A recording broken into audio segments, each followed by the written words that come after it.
Manila کے نواح میں مقیم ایک اسکول ٹیچر فاطمہ طوطے نے اسلام قبول کیا تو انہیں غیر معمولی حالات کا سامنا کرنا پڑا۔ رشتہ داروں نے بائیکاٹ کر دیا، بڑا بیٹا باغی ہو کر گھر سے چلا گیا اور چھوٹے بچوں کو اسکول سے نکال دیا گیا، لیکن موصوفہ ثابت قدمی سے راہ حق پر قائم رہیں، حتیٰ کہ اللہ تعالیٰ نے اپنے فضل سے سارے معاملات درست کر دیے۔ یہ روح پرور داستان خود انہی کی زبانی سنیے۔ السلام علیکم ورحمۃ اللہ وبرکاتہ۔ بسم اللہ الرحمن الرحیم۔ اللہم صلی علی محمد وعلی آل محمد۔ ہم مسلمان کیوں ہوئے، اس سلسلے کی آج کی شخصیت کا تعارف لے کر آپ کی خدمت میں حاضر ہوں۔ آج کی شخصیت کا تعلق فلپائن سے ہے۔ ان کا نام فاطمہ طوطے ہے۔ تو ان کی داستان شروع کرنے سے پہلے آپ سے گزارش ہے کہ میرا یوٹیوب چینل سبسکرائب کر دیں اور بیل آئیکن بھی پریس کر دیں تاکہ اس طرح کی ایمان افروز داستانیں آپ تک پہنچتی رہیں۔ تو بلا تاخیر فاطمہ طوطے کی کہانی انہی کی زبانی۔ اگرچہ قبول اسلام کے نتیجے میں مجھے بڑے مشکل حالات سے گزرنا پڑا، لیکن الحمدللہ اسلام قبول کرنا میری زندگی کی سب سے بڑی سعادت ہے۔ ایک مسیحی کی حیثیت سے میری زندگی الجھاموں سے بری ہوئی تھی۔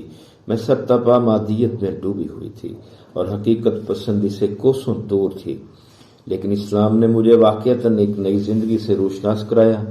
صاف ستھری، پرسکون، منتظم و منضبط زندگی، یہ میری حیات مستعار کا سب سے بڑا واقعہ ہے، انقلابی واقعہ، اور اس پر میں اپنے اللہ تعالیٰ کا جس قدر شکر کروں کم ہے۔ اسلام قبول کرنے کے بعد مجھے مقصدیت کا شعور حاصل ہوا اور پتہ چلا کہ ایک عورت کا اصل مقام اس کا گھر ہے اور ایک بیوی اور ایک ماں کی حیثیت سے اس کے فرائض کتنے نازک ہیں اور کس قدر اہم ہیں۔ میں نے اسلام قبول کیا تو خاندان بھر میں گویا بھونچال آ گیا، اور جب میں نے اسلامی لباس اختیار کر لیا، نمازوں کی پابندی شروع کر دی اور اپنی روزمرہ زندگی کا سلوک اسلامی تعلیمات کے مطابق بنا لیا، یعنی مخلوط محفلوں سے کنارہ کشی اختیار کر لی اور دیگر لغویات سے منہ موڑ لیا، تو سارا ماحول میری مخالفت پر اتر آیا۔ میرے بیٹے مقامی کیتھولک اسکول میں پڑھتے تھے جو چرچ کی زیر نگرانی کام کرتا تھا، انہیں وہاں سے فارغ کر دیا گیا۔ بڑا بیٹا اتنا برہم و برگشتہ ہوا کہ گھر چھوڑ کر اپنی خالہ کے ہاں چلا گیا اور مجھے اپنی ماں تسلیم کرنے سے انکار کر دیا۔ میرے رشتہ داروں، پڑوسیوں اور دوستوں نے سنجیدگی سے سمجھ لیا کہ میں پاگل اور مجنون ہو گئی ہوں۔ چنانچہ میری ایک بہن نے، جو خود ڈاکٹر ہے، مشورہ دیا کہ مجھے کسی ماہر نفسیات سے علاج کرانا چاہیے، لیکن اللہ تعالیٰ کا شکر ہے میں مستقل مزاجی سے اپنے اسلامی تشخص پر قائم رہی۔ میں نے کسی کی تان و تشنی کی پرواہ کی، نہ کسی مخالفت کا برا مانا، اور صبر و وقار کے ساتھ سب کے ساتھ حسن سلوک سے پیش آتی رہی۔ میرے ارد گرد ساری عورتیں اسکرٹ بلکہ منی اسکرٹ پہنتی ہیں، لیکن جب میں ٹخنوں تک لمبی عبا پہن کر باہر نکلتی یا چادر میں ملفوف ہو کر بازار میں آتی اور چہرے اور ہاتھوں کی سوا میرا سارا جسم ڈکا ہوا ہوتا تو جاننے والے حیرت کی تصویر بن جاتے، بلکہ رحم بھری نگاہوں سے مجھے دیکھنے لگتے۔ مارکیٹ میں جاتی تو شروع میں کئی دکانداروں نے مجھے عیسائی راہبہ سمجھا اور دریافت کیا کہ میں کس فرقے سے تعلق رکھتی ہوں۔ کوئی فرد بھی مجھے ایک عام عورت سمجھنے کے لیے تیار نہ تھا، جبکہ یہ چیز بھی انہیں پریشان کرتی کہ میرا لباس روایتی ننوں سے خاصا مختلف ہے۔ چنانچہ بس میں، اسکول میں اور سپر مارکیٹ میں ہر جگہ بار بار مجھ سے ایک ہی سوال کیا جاتا کہ آپ کا تعلق کس فرقے سے ہے۔ اس کے جواب میں میں انہیں بتاتی کہ میرا تعلق دین اسلام سے ہے، یا یہ کہ میں مسلمان ہوں۔ اس پر بعض لوگ تکرار کرتے کہ پھر میں ایک نن کی طرح لباس کیوں پہنتی ہوں۔ ایک روز اسکول کی لیڈی ڈائریکٹر نے بھی اعتراض جھڑ دیا کہ مجھے اسکول میں اس طرح کا لباس نہیں پہننا چاہیے جو ننوں سے ملتا جلتا ہے۔ میں نے جواب میں وضاحت کی کہ یہ لباس تو حضرت مریم کے لباس سے ملتا ہے اور وہ خدا پر ایمان رکھنے والے سب لوگوں کی محبوب اور مثالی شخصیت ہیں۔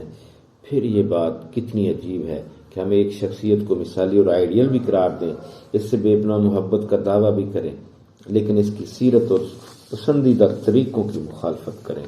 اس کا صاف مطلب یہ ہے کہ ہمارا دعویٰ محبت محض کھوکھلا ہے، ہم اس معاملے میں سنجیدہ ہیں، نہ عمل کرنا چاہتے ہیں۔ میری وضاحت سے ڈائریکٹر لاجواب ہو کر خاموش ہو گئی۔ تاہم بہت سے لوگوں نے میری اس دلیل کو قبول بھی کیا اور ان کے دلوں میں اسلام اور اسلامی لباس کے لیے نرم گوشہ پیدا ہو گیا۔ چنانچہ میں جب بھی اب والدین اور قریبی رشتہ داروں کے ہاں جاتی ہوں، وہ ہمارے لیے حلال خوراک کا انتظام کرتے ہیں، اور میرے والد حالانکہ ابھی تک مسلمان نہیں ہوئے، میرے اور میرے بچوں کے لیے نمازوں کا انتظام کرتے ہیں اور میرے بچوں کو یاد دلاتے ہیں کہ تمہاری نماز کا وقت ہو گیا ہے۔ اسکول کی ڈائریکٹر خود ایک نن ہے۔ اب الحمدللہ اس کے سلوک میں بھی خوشگوار تبدیلی آ گئی ہے۔ اس کا رویہ دوستانہ ہے اور اس نے تنقید کی بجائے تجسس کا انداز اختیار کر لیا ہے۔ اللہ تعالیٰ کا مزید کرم یہ ہوا ہے کہ میرے بچوں کو اسکول میں دوبارہ داخلہ مل گیا ہے۔ میرا بڑا بیٹا گھر واپس آ گیا ہے۔ وہ اپنے طرز عمل پر شرمندہ ہے، اسلام کے بارے میں مثبت انداز میں سوال کرتا ہے، اور جب ہم نماز کے لیے کھڑے ہوتے ہیں تو وہ بھی ہمارے ساتھ شامل ہو جاتا ہے۔ اللہ تعالیٰ کی تائید و حمایت کا اندازہ اس عمل سے لگا لیجئے۔ قریبی مارکیٹ میں ایک دکاندار مجھے ہمیشہ سسٹر کہتا ہے۔ اس کی دکان پر جاتی ہوں تو بے حد خوش ہوتا ہے اور قیمتوں میں خصوصی رعایت کرتا ہے۔ اس کا کہنا ہے کہ میں جس روز اس کی دکان سے سودا خریدتی ہوں اس روز اس کی گاہکی بہت بڑھ جاتی ہے اور کاروبار میں خوب نفع ہوتا ہے۔ مزید مسرت انگیز تجربہ یہ ہے کہ میرے پڑوسی اور خاندانی رفقا مجھ سے غیر معمولی اپنائیت اور محبت کا مظاہرہ کرتے ہیں، ہر طرح کا تعاون کرتے ہیں اور بعض اوقات گھروں سے باہر جاتے ہوئے بچوں کو میرے ہاں چھوڑ جاتے ہیں۔ بعد میں بتاتے ہیں کہ کس طرح ان کے بچے اسی طرح عبادت کرنے کا تقاضا کرتے ہیں جس طرح ہم نماز پڑھتے ہیں۔ اس ساری خوشگوار صورتحال کی ایک ہی وجہ میری سمجھ میں آتی ہے کہ میں ساری مخالفتوں کے باوجود ثابت قدمی سے قرآن و سنت کی تعلیمات پر کاربند رہی، جس کے نتیجے میں اللہ تعالیٰ نے ان لوگوں کے دل بدل دیے ہیں۔ بے شک دلوں کا مالک تو اللہ تعالیٰ ہی ہے۔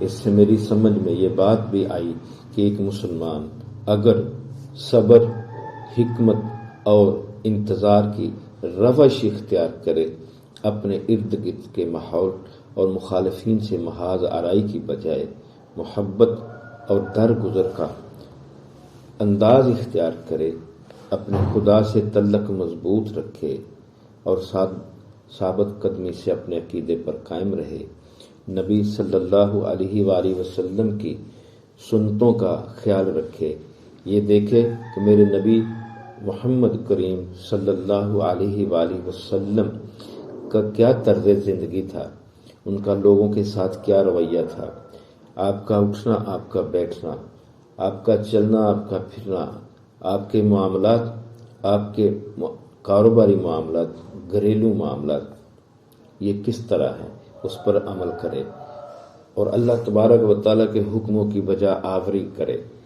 تو تھوڑے عرصے میں نہ صرف مخالفتیں دم توڑ دیتی ہیں بلکہ موافق ماحول پیدا ہو جاتا ہے۔